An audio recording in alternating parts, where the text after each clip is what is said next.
Привет, Энджи. Ой, здравствуй, Кристи, крошка. Вау, какая шуба. Дай угадаю. Неделя моды в Милане. Нет, не подсказывай.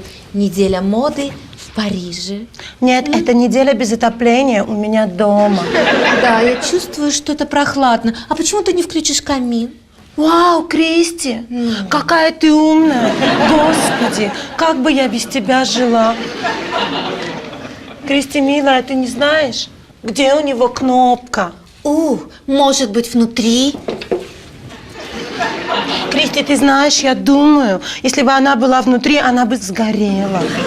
Ты гениальная. Правда? Ну, конечно, мы ее не нашли, потому что она сгорела.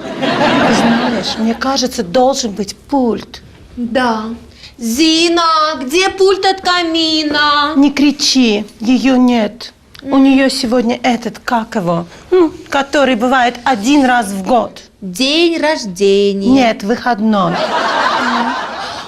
Слушай, подруга, а может он у тебя сенсорный? Сенсорный, у меня свет. Я поняла. Мы живем в жестоком мире, где все решают деньги. Так, хорошо.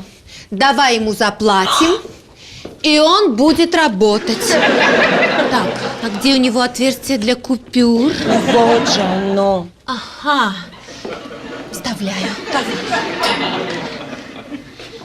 Ну и что? Почему он не работает? Знаешь, Крис, наверное, ты дала слишком мало. Ну кто теперь работает за 500 евро? Я дура дурная. Давай еще. Давай. Но он опять не работает.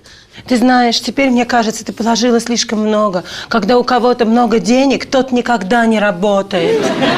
Я не знаю, что делать, Энджи. Боже мой, мои нервы. Боже, как тяжело нам живется. Все, я больше не могу. Я звоню мужу. Правильно, звони.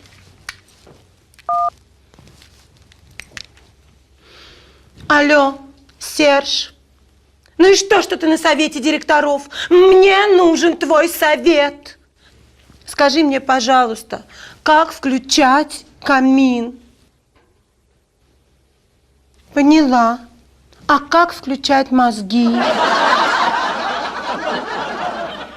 Он мне сказал, возьми какую-нибудь бумагу, спички и зажги. Ну, теперь все понятно. Крис, но мы с тобой реальные красотки. Да, мы победили этот тупой холод и зажгли этот тупой камин. Крис, какое теперь дорогое отопление. Проще себе купить еще одну шубу. О, боже, Крис, Серж меня обвиняет, что я транжира.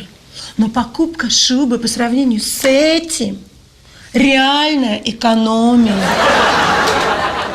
Ну что, идем за шубой? Конечно, бежим. Господи, какие мы экономные.